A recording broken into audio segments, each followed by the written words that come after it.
We want to welcome Dr. Sarah Gulish to, I guess this is my podcast. I haven't really given this a name yet, Sarah. Um, Okay, but you're the first person I thought of when awesome. all of this stuff started happening, right? Mhm. Yeah, Um, so a lot of us are stuck at home and faced with doing everything online. yeah. Where are we at now? I guess I'm in my second day of our schools being completely shut down. Okay, so I'm in day three, so I'm one day ahead of you. Okay.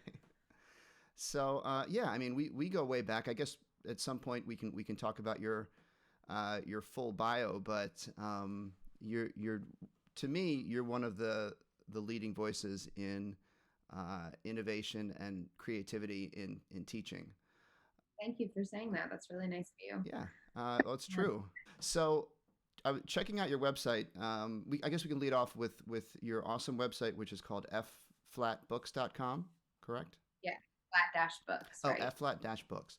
hmm And you have an article which I think everyone should know about. Right on your front page, you've switched over from your sort of normal, everyday blog and content, and you've got all kinds of resources for this new situation we're facing. So this article I think is really great, and I want to draw everyone's attention to it. Uh, you have this article called "Teaching Music Online Strategies and Resources." So you start off the article. I love how you started off with basically just telling everyone, "Don't panic" is step one. Yeah. Yeah, maybe you could Yeah, talk so about that a little bit. sure. I've been teaching online for the past 5 years for graduate programs. So this is my first time moving solely online to teaching high school. I do teach high school full time. I'm a public school high school teacher. Um, and we've been a one-to-one district for a while now, so my students all have devices, so going online is somewhat easy compared to other people's situations. But I think there's a lot of panic happening, right, with teachers, in feeling this need to develop a perfect curriculum in a matter of days that can be transferred online. And that's just not possible. So, if that expectation is being placed on teachers, we need to reevaluate that. But if you're just feeling a sense of that because of everything you're seeing out there on the internet, I think it's important to realize we need to take a step back and really look at the big picture and look at what we're dealing with, and then do what's within our capabilities to do and not worry about what we would do in a perfect scenario, because it's not a perfect scenario. We don't have 3 months to plan an online course. Most of us are doing this in a day or in 2 days, which is just crazy. Yeah, and not only that, but this was sort of sprung on everyone with very little to no warning. A lot of music teachers, a lot of band directors, their students have their instruments still at school. Mhm. That's a challenge.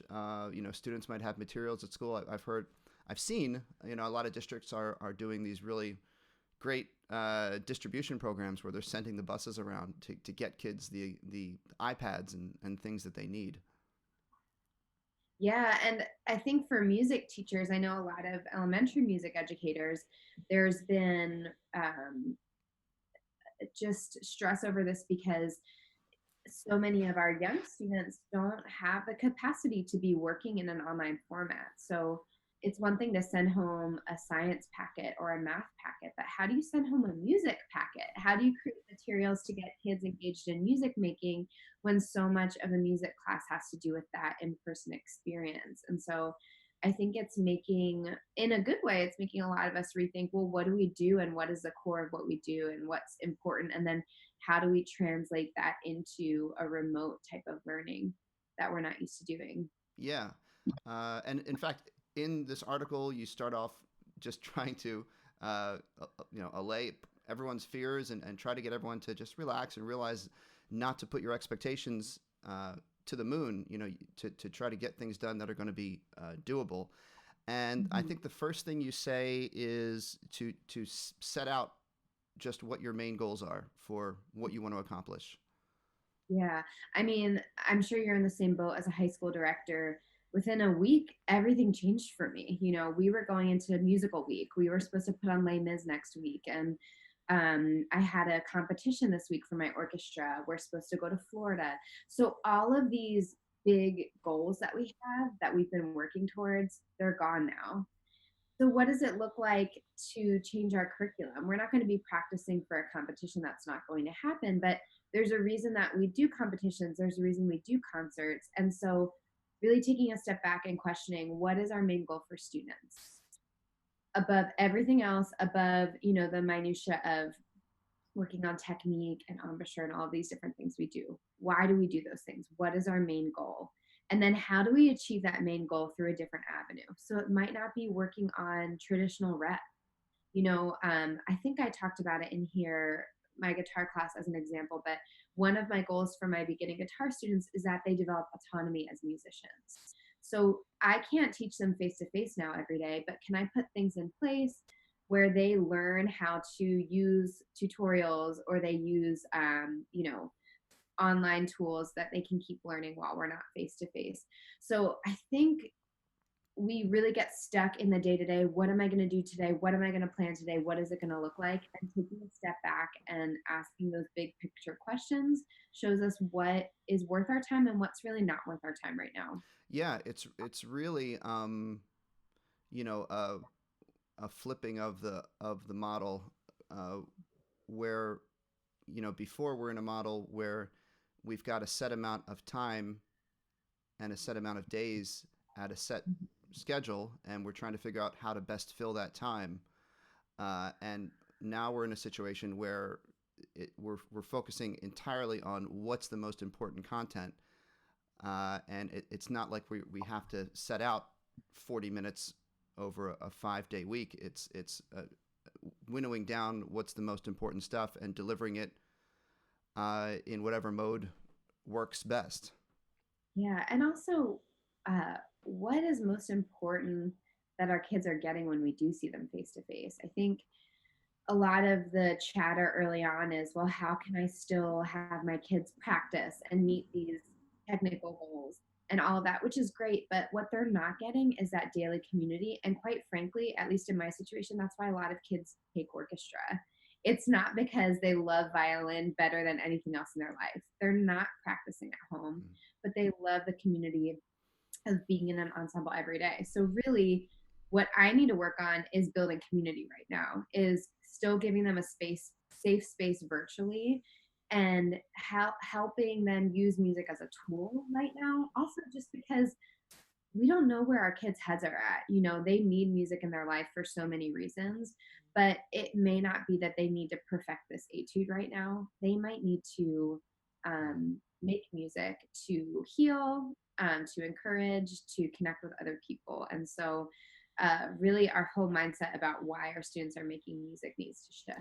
That's such a great point, because I think a lot of times, as people who have dedicated our lives to music and teaching, we come from. I find myself coming from the perspective of, uh, there's this setting in my brain that I want certain things to be perfected. I have this sort of mode where I want to practice and I want to get good, and you kind of you assume in your students that that's their number one priority, when in fact it's a balance of priorities, where they love the community just as much as they like you said, it's just as much as they want to perfect whatever etude, or maybe in a lot of students way more than they care about perfecting any particular etude. It's the community, it's the working together, it's the friendships, and sometimes I have to reset my brain as a teacher, and keep motivating them to want to get to the product that I want to get to, but also realizing that it's much of a process, and an enjoyment of the process for them. Yeah, absolutely. And what does that look like when you're not together, when you're in separate homes? And something hit me, and I want to add this to the article and update it, but something hit me the other day when another teacher was talking about asking, what do you need? And as I've been preparing materials for my students, I keep thinking, okay, here's what they need. And so I finally went on social media yesterday and just I asked them on Instagram on our page, hey, what do you need right now? Mm-hmm. Or what questions do you have? And some of their answers were things I expected, but other things surprised me. And for example, they're still worried about the trips that we're missing. I feel like I've already gotten past that and I've accepted it. But for them, they want reassurance that we are doing everything we can to provide them opportunities in the future. Yeah.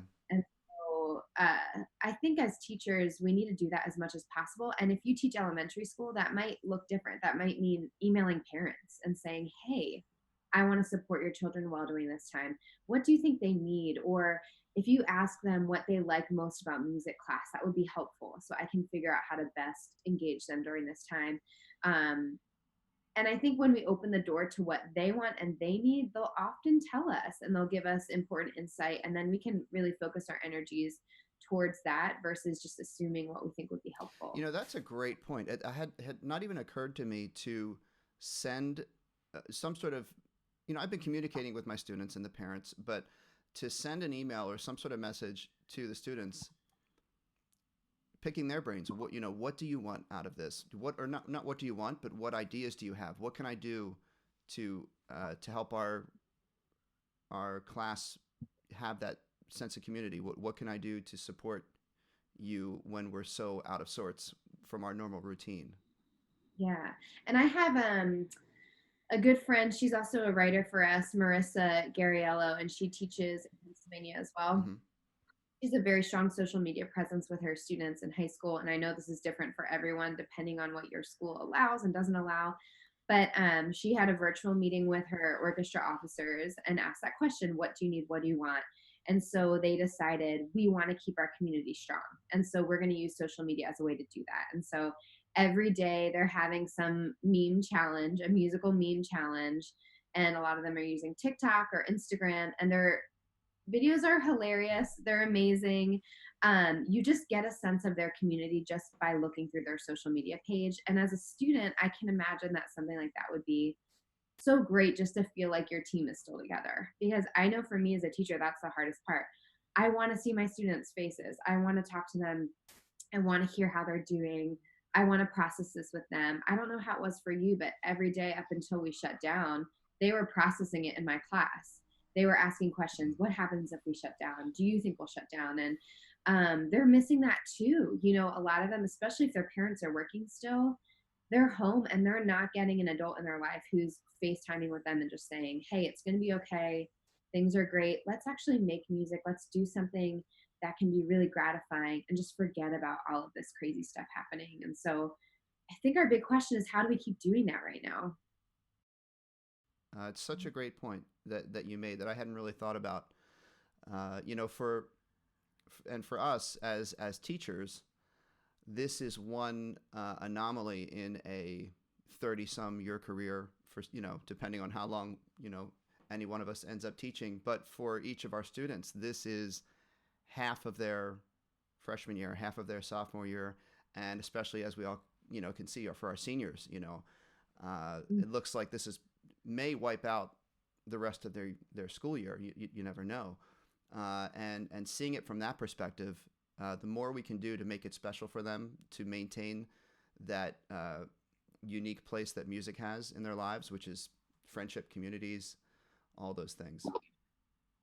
And do things that are lasting too, that go beyond this time. So I actually use you as a huge inspiration.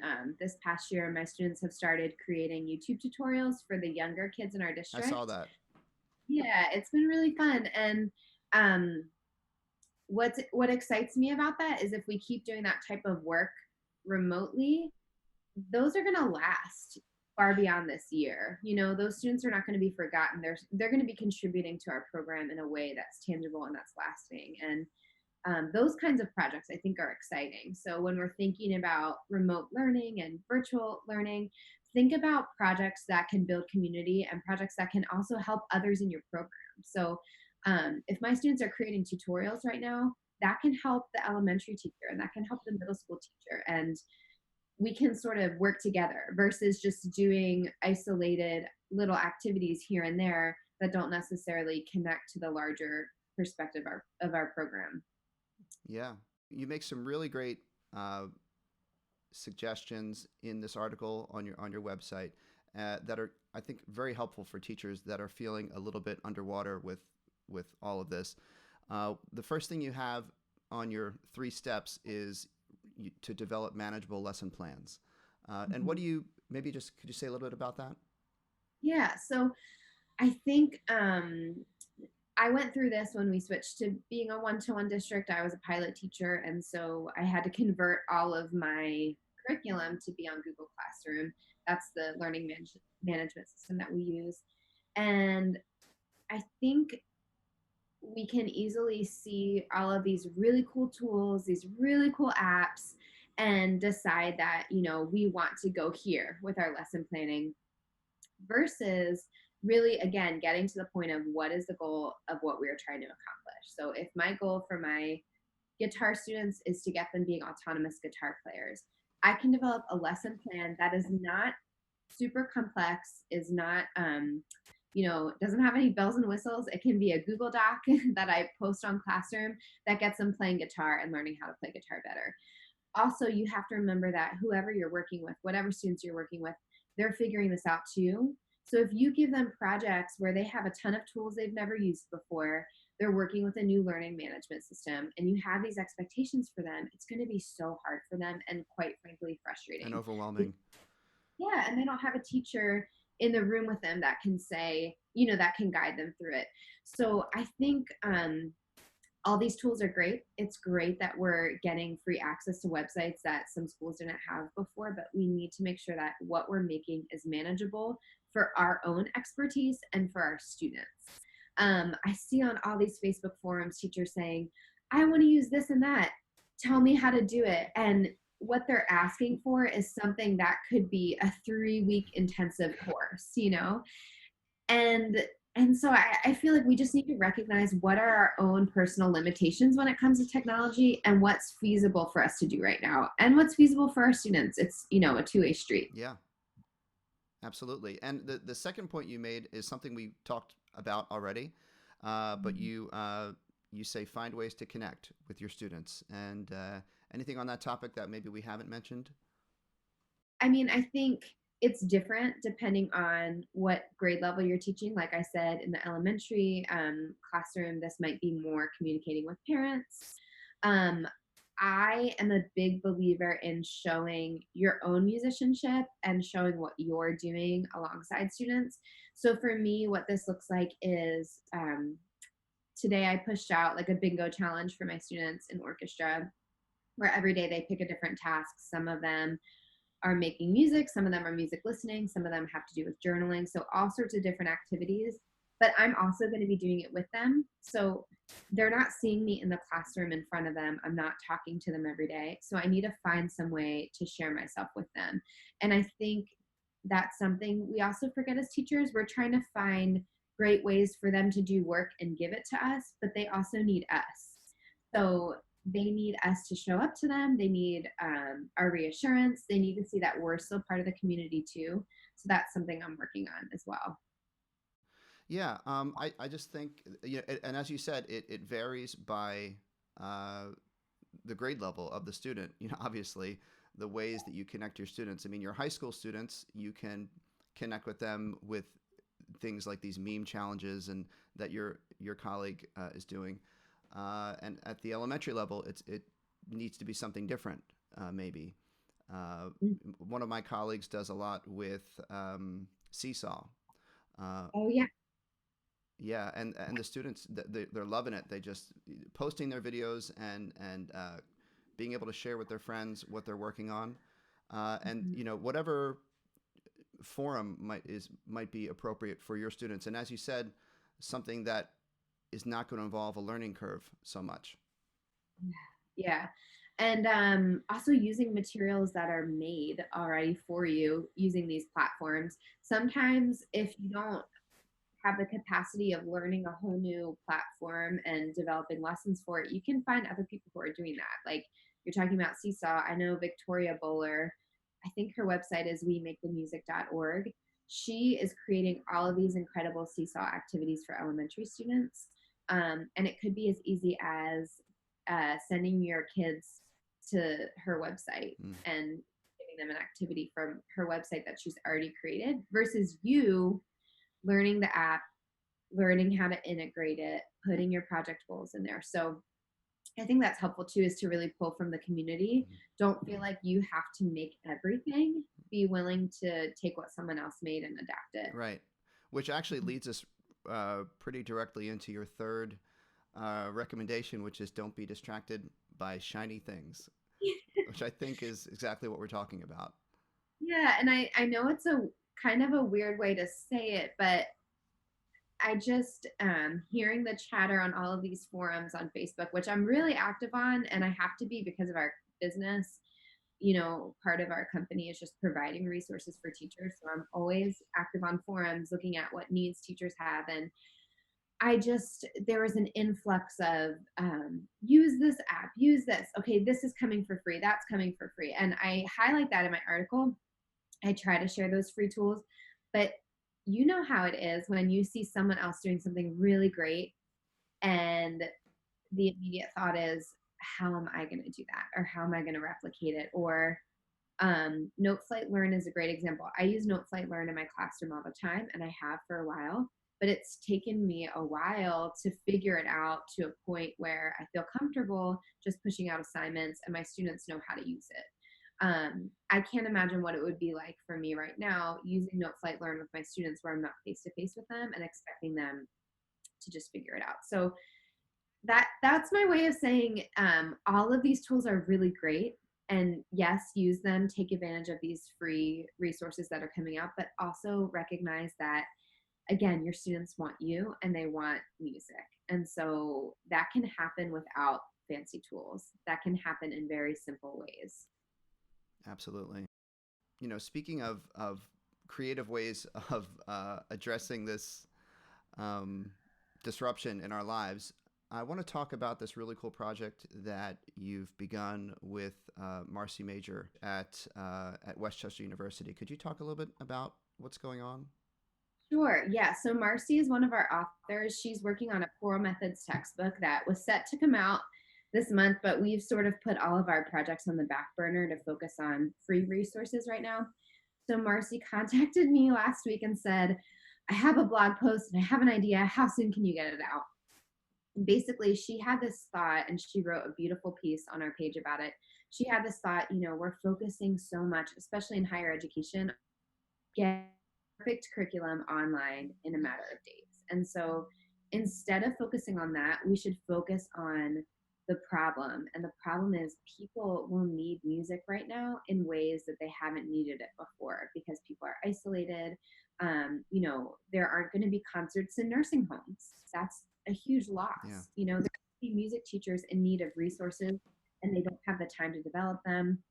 So she had an idea that for her college students, instead of giving them, projects to do for the classes alone, she wanted them to use their time and their talents to help people in need. So she came up with this music service learning opportunity. And what we're doing basically is we're pairing university students with problems or projects. So on our website, there's 2 forms. If you're a university student and you want to sign up, you can sign up to be a helper. And then we have people who sign up with problems. And it's really open to everyone. So we have parents signing up saying, hey, my kid's missing out on clarinet lessons. Could someone teach them clarinet over Zoom? Or we have teachers reaching out and saying, I really need practice tracks for this choral piece, but I have so many other things to do. We have community groups like nursing homes saying, we would love a virtual concert for our residents. So all of these needs, Marcy's pairing them up with students. And then the really cool part is every student, after they finish a project, they're going to write up a report about the problem, their solution, and what the outcome was. And then we're going to have a page dedicated to sharing these projects, which hopefully will kind of shed a light on the good things that are happening right now, because I know there's a lot of negative stuff out there. That's really cool. It's a good. It connects directly to exactly what we've been talking about, which I think is the through line of this conversation, which is giving our students, giving people what they need, and not what we necessarily think they need, but asking people what they need and providing that for them. Yeah. And I think what's exciting for me is that this isn't something that has to stop when schools are back in session. And I think that's Marcy's vision too, is that this will be a project that's ongoing far beyond this. And it could start to be an expectation that we have for university music education students. Not that they just learn their craft perfectly, but they learn how to use their skills for service. And I'm so excited about it. She's dealing with all of the logistics of pairing people and seeing the project through. My company, F-Flat, we're just providing the platform for it. And we're doing a lot of, the marketing and Yeah. trying connections for her. How are people connecting to this, or is there an email or some sort of Twitter thing, or how are you sort of connecting people who need to people who can help? Yeah, so most of it has been word of mouth through social media. Not a lot of in-person word of mouth happening right now, but mostly word of mouth through social media. A lot of different universities have shown interest. So we've had students from now, I think 3 or 4 universities that have joined in with their professors, and it's growing daily. And then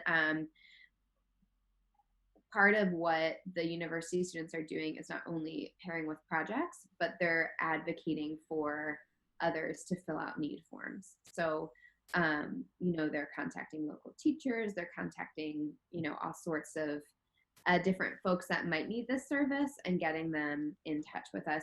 So we do have a Google form to fill out if you have a specific need, and then also the university students are filling out forms to sign up to help. Okay. And I'm sure all of this is it's detailed on. I've seen it. It's on the front page of your website. So, actually, before we wrap up, I do want to talk about your business, F-Flat Books, and people can check out the website.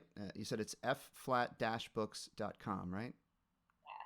And F-flat, as we all know, is the enharmonic equivalent of E. It took me a while, but I I figured it out eventually.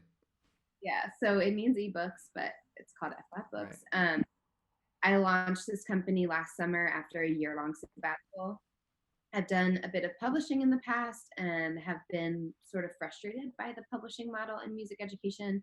There aren't many options for folks looking to publish online materials that are interactive, and authors really don't get paid well. They also don't retain rights to their work. And so we wanted to establish a platform where authors were paid appropriately for their material, and they also keep the right to their work. So they can sell it on Amazon if they want. They can take it off our site if they want. They can, pitch it to another publisher, and they're welcome to do so. But in doing that, we're able to provide things at a very affordable price. So we want to reach out to music teachers who need immediate resources to use in their classroom that are affordable, that are relevant. And so that's F-Flat Books. So we have 2 parts to our business. We have our ebooks and supplementary resources, and then we have a community blog, and we have, I think, close to 20 authors that regularly contribute different, topics on music education from all over the world. We have contributors, and we've shifted our focus. Like I said, right now we're just focusing on free resources. So we added a page on our site.